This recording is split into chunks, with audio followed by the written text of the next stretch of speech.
فاروق اعظم رضی اللہ تعالیٰ عنہ نے پوچھا میرا قاتل کون ہے؟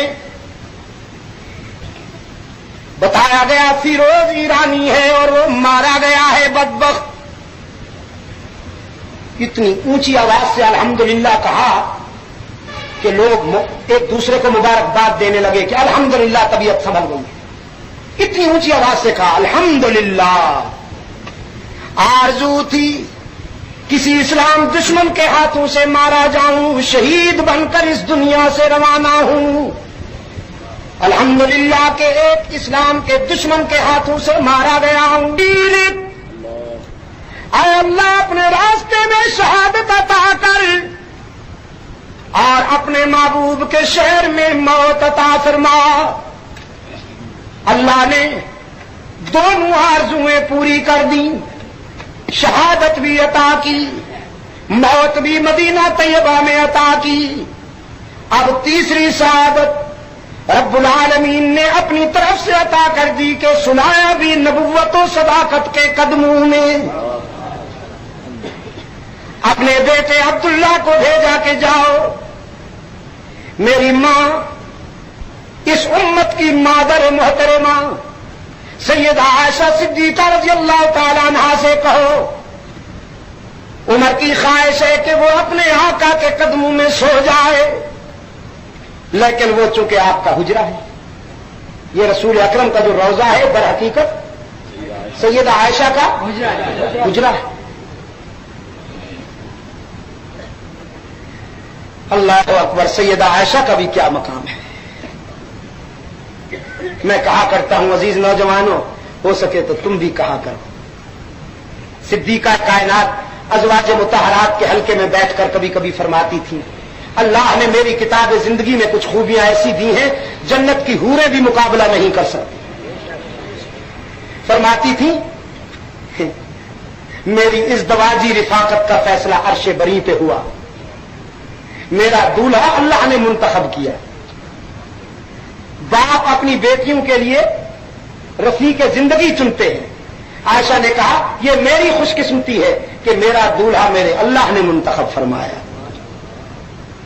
فرمایا یہ عزت بھی اللہ نے مجھے عطا کی کہ میرے بستر پہ قرآن نازل ہوا، کئی مرتبہ روح الامین کی زیارت کی، اور کئی بار اللہ کے سلام آئے۔ حضرت روح الامین نے رحمت عالم سے کہا محمد عائشہ سے کہہ دو کہ خدا سلام کہتا ہے، اور فرمایا یہ سعادت بھی اللہ نے مجھے عطا کی کہ میرا حجرہ رحمت للعالمین کی دائمی آرام گاہ بن گیا۔ اور جب منافقین نے مجھ پر الزام لگایا، میرے خلاف زبان درازی کی مہم چلائی، تو اللہ میرا وکیل صفائی بن گیا۔ میں کہا کرتا ہوں تیری پاکیزگی پر نطق فطرت نے شہادت دی،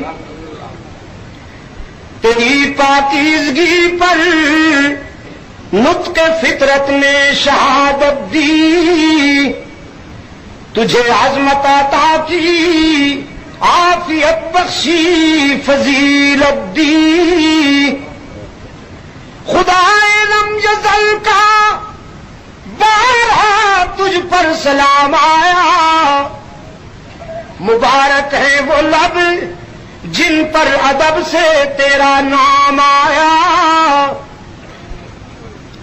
اور رسول اللہ نے رکھا ہے صدیقہ لقب تیرا، فقط فرشی نہیں عرشی بھی کرتے ہیں ادب تیرا، شرف تیرے دوپٹے نے یہ جنگ بدر میں پایا، اسے پرچم بنا کر رحمت عالم نے لہرایا،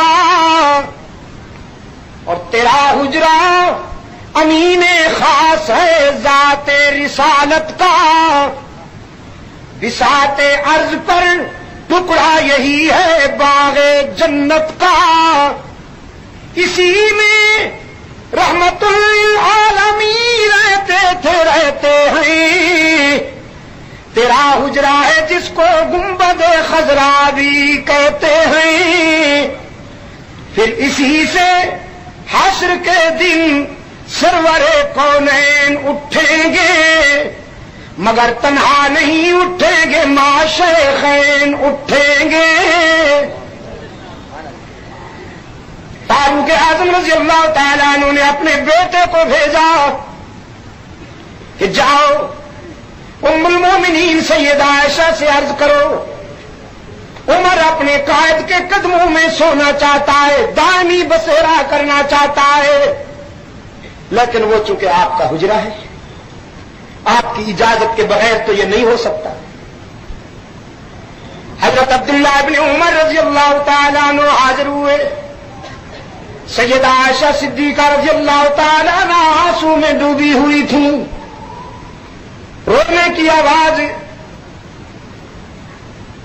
رونے میں گھائل ہیں، آنسو کی برسات جاری ہے. فرمانے لگی بھتیجے اگرچہ حجرے میں اس جگہ میں اپنی قبر کے لیے وصیت کرنا چاہتی تھی، اس جگہ میں خود دفن ہونا چاہتی تھی اپنے باپ کے پہلو میں اور اپنے آقا کے قدموں میں، لیکن آج میں اپنے اوپر تجھ کو ترجیح دیتی ہوں.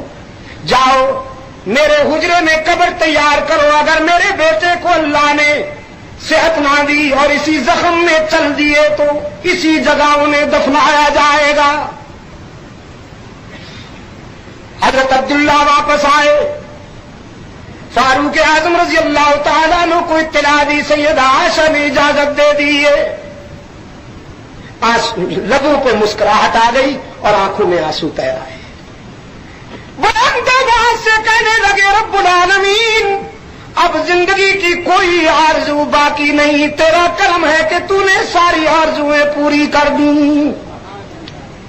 جب کوئی محرم الحرام کو دنیا چھوڑ دی، عالم جاودانی کو سفر کر لیا، فاروق اعظم نے مدینہ سوگوار ہو گیا. مدینہ کے در و دیوار سے آنسو ٹپکنے لگے، یتیم گلوں مل مل کر رونے لگے کہ ہمارا باپ مرا تھا لیکن ہم لاوارث نہیں ہوئے تھے. عمر کی شفقتیں ہمارے آنسو پوچھ لیا کرتی تھی، عمر نے اتنا پیار دیا کہ ہمیں باپ کی یاد بھی نہ آنے دی. آج عمر فوت ہو گیا ہے، ہماری یتیمی کا دن آج سے شروع ہوا. مدینہ کی بیوائیں ایک دوسرے کو گلے لگا لگا کر رو رہی تھیں کہ جب ہمارا سہاگ لٹا، جب ہمارا شوہر شہید ہوا یا مر گیا، ہمیں بیوگی کا احساس آج تک نہیں ہوا تھا. رات کے اندھیرے میں عمر ہمارے گھر میں پانی کے برتن بھر جایا کرتا تھا. رات کے اندھیرے میں عمر ہمارے گھر میں غلے کے ذخیرے پر ڈالا کرتا تھا، بوریاں ڈال جایا کرتا تھا، ہمیں احساس تک نہیں ہونے دیا کرتا تھا کہ ندامت نہ ہو. لیکن آج کے بعد ہماری بیوگی کا آغاز ہوا. سیدنا علی المرتضیٰ رضی اللہ تعالی عنہ نے اپنے برادر فاروق اعظم کو اپنے بھائی صدیق اکبر کے اور اپنے آقا رحمت للعالمین کے قدموں میں سلا کر منہا خلقناکم وفیہا نعیدکم کے تقاضے پورے کر دیے. آج ہم فاروق اعظم کی یاد میں جمع ہیں لیکن ماتم نہیں کر رہے، اس لیے کہ ہمارا عمر کامیاب گیا ہے اس دنیا سے. عثمان ذوالنورین بھی کامیاب گئے، علی المرتضیٰ بھی کامیاب گئے، طلحہ و زبیر بھی کامیاب گئے، اور شہید کربلا حضرت حسین رضی اللہ تعالی عنہ بھی کامیاب گئے. تو جو کامیاب ہو جائیں ان کا ماتم نہیں ہوا کرتا.